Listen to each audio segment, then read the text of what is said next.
ब्राह्मण की संतान रावण क्यों कहलाया असुरों का राजा? कैसे मिली थी सोने की लंका?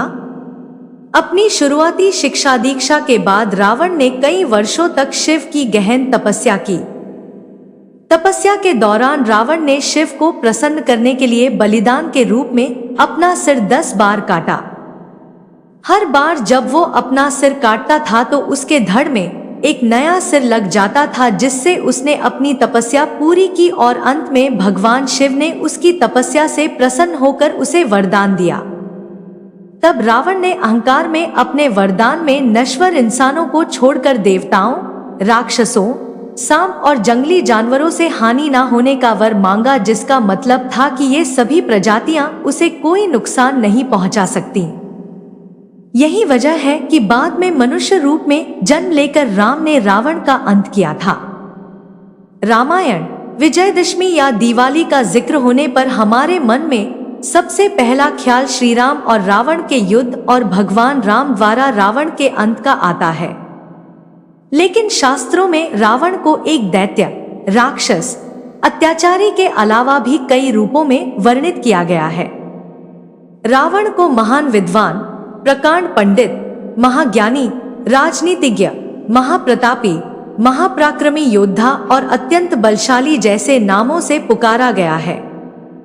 रामायण में जिक्र है कि राम ने भी एक बार रावण को महाविद्वान, उसके ज्ञान के संदर्भ में महान ब्राह्मण के रूप में संबोधित किया था।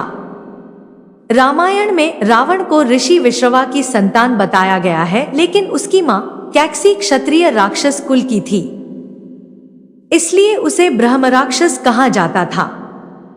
राक्षसी और क्षत्रिय दोनों गुणों के साथ वो बेहद बलशाली और बहुत बड़ा शिव भक्त था।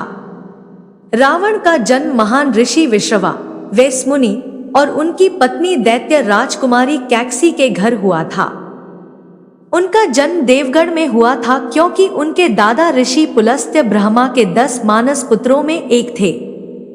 वो 7 महान ऋषियों के समूह, जिसे सप्तर्षि कहा जाता है, उसके सदस्य थे। कैकसी के पिता और दैत्यों के राजा सुमाल्या की इच्छा थी कि उनकी बेटी की शादी नश्वर दुनिया के सबसे शक्तिशाली व्यक्ति के साथ हो, ताकि उससे एक असाधारण संतान का जन्म हो।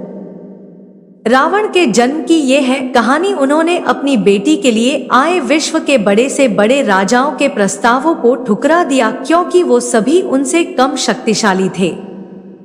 कैकसी ने इसके बाद ऋषियों में अपने लिए वर की खोज की और आखिर में विश्रवा ऋषि को शादी के लिए चुना, जिनका एक और बेटा कुबेर था।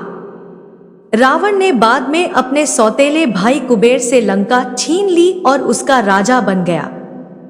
रावण के 2 भाई विभीषण और कुंभकर्ण थे। कुछ स्रोतों में अहिरावण नाम के एक और भाई का उल्लेख भी है।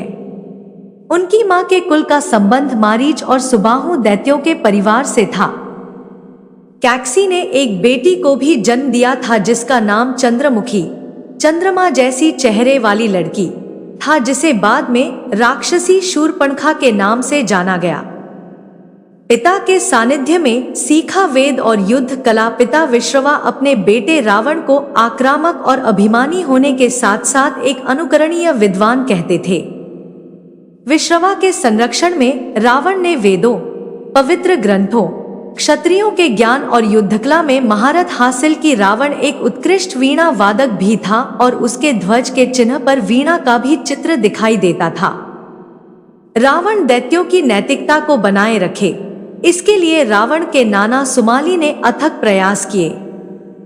रामायण में वर्णन है कि रावण का यदुओं के क्षेत्र से घनिष्ठ संबंध था, जिसमें दिल्ली के दक्षिण में मथुरा शहर से लेकर गुजरात, महाराष्ट्र, राजस्थान के कुछ हिस्से शामिल थे।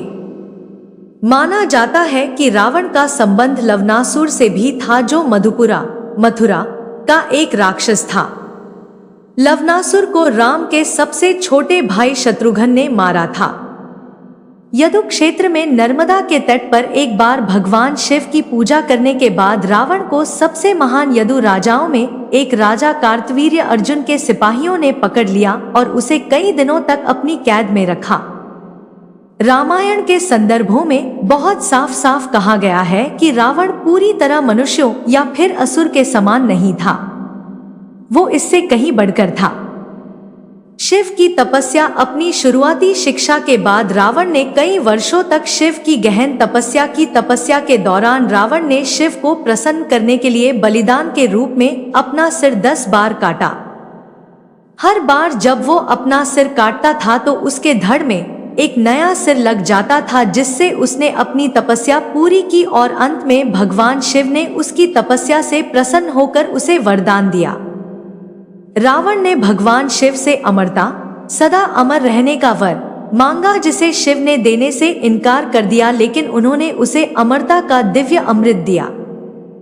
इस वर का अर्थ था कि रावण जब तक जीवित रहेगा तब तक उसे परास्त नहीं किया जा सकता। रावण ने अहंकार में अपने वरदान में नश्वर इंसानों को छोड़कर देवताओं, राक्षसों, सांप और जंगली जानवरों से हानि ना होने का वर मांगा, जिसका मतलब था कि ये सभी प्रजातियां उसे कोई नुकसान नहीं पहुंचा सकती। यही वजह है कि बाद में मनुष्य के रूप में जन्म लेकर राम ने रावण का अंत किया था। शिव ने उसे उसके सभी 10 कटे हुए सिरों के अलावा दिव्य शस्त्र और कई प्रकार के चमत्कार की शक्ति दी। इसी वजह से रावण को दशमुख या दशानन कहा गया।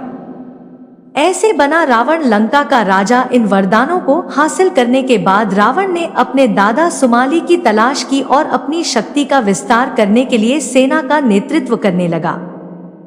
इसके बाद रावण की नजर लंका पर पड़ी और उसने उस पर कब्जा जमाने की कोशिश शुरू कर दी। लंका एक बेहद सुंदर और रमणीय शहर था, जिसे शिव और पार्वती के लिए विश्वकर्मा द्वारा बनाया गया था। बाद में ऋषि विश्रवा ने लंका में यज्ञ के बाद शिव से उसे दक्षिणा के रूप में मांग लिया। इसके बाद कुबेर ने अपनी सौतेली मां कैकेसी के जरिए रावण और अपने अन्य भाई बहनों को यह संदेश पहुंचाया कि अब लंका उनके पिता विश्रवा यानी उन सभी की हो चुकी है। लेकिन बाद में रावण ने लंका को बलपूर्वक छीन लेने की धमकी दी, जिसके बाद उसके पिता विश्रवा ने कुबेर को सलाह दी कि वो लंका रावण को दे दे, क्योंकि रावण अब अपराजेय है। इस तरह रावण ने लंका पर कब्जा कर लिया। भगवान शिव का परम भक्त लंका पर विजय के बाद रावण शिव से मिलने के लिए कैलाश पर्वत पहुंचा। शिव के वाहन नंदी ने रावण को अंदर जाने से मना कर दिया। इससे वो नाराज हो गया और नंदी को चिढ़ाने लगा। बदले में नंदी भी क्रोधित हो गए और रावण को श्राप दिया कि लंका को एक वानर द्वारा नष्ट किया जाएगा। नंदी के सामने शिव के प्रति अपना प्रेम दिखाने के लिए रावण ने कैलाश पर्वत को उठा लिया और कहा कि वो शिव समेत पूरे कैलाश को लंका ले जाएगा। रावण के अहंकार से क्षुब्ध शिव ने कैलाश पर अपने पैर की सबसे छोटी अंगुली रख दी, जिससे कैलाश पर्वत अपनी जगह पर वापस स्थापित हो गया। लेकिन इसी दौरान रावण का हाथ पर्वत के नीचे दब गया और पूरे पर्वत का भार रावण के हाथ पर आ गया। वो इस पीड़ा से करा उठा। उसे तुरंत अपनी गलती का एहसास हो गया। तब रावण ने भगवान शिव को प्रसन्न करने के लिए अपनी नसों को तोड़ दिया और उससे तार की तरह इस्तेमाल करते हुए संगीत बनाया और शिव की महिमा का गुणगान करने लगा। इस तरह उसने शिव तांडव स्तोत्र रच दिया। इसके बाद शिव ने उसे क्षमा कर दिया और उसकी भक्ति से खुश होकर उसे दिव्य तलवार चंद्रहास दी। कहा जाता है कि इस घटना के दौरान ही शिव द्वारा उसे रावण नाम दिया गया, जिसका अर्थ है तेज दहाड़, क्योंकि रावण का हाथ जब पर्वत के नीचे दबा तो उसके रोने से पृथ्वी कांप उठी थी। रावण इसके बाद भगवान शिव का आजीवन भक्त बन गया था। ऐसा बना रावण तीनों लोकों का विजेता। रावण की क्षमता और शक्ति वास्तव में विस्मयकारी थी। रावण ने कई बार मनुष्यों, देवताओं और राक्षसों पर विजय प्राप्त की। पाताल लोक को पूरी तरह जीतकर उसने अपने भाई अहिरावण को वहां का राजा बना दिया। वह तीनों लोकों में सभी असुरों का सर्वोच्च अधिपति बन गया। कुबेर ने एक बार रावण को उसकी क्रूरता और लालच के लिए आलोचना की, जिससे वो बहुत नाराज हो गया। भाई के इस अपमान के बाद वो स्वर्ग की ओर बढ़ा और देवताओं से युद्ध कर उन्हें हराया। उसने देवों, मनुष्यों और नागों पर जीत अर्जित की। रामायण में रावण का सभी मनुष्यों और देवताओं पर विजेता के रूप में जिक्र किया गया है। हालांकि रावण का अहंकार उसके अंत का कारण बना।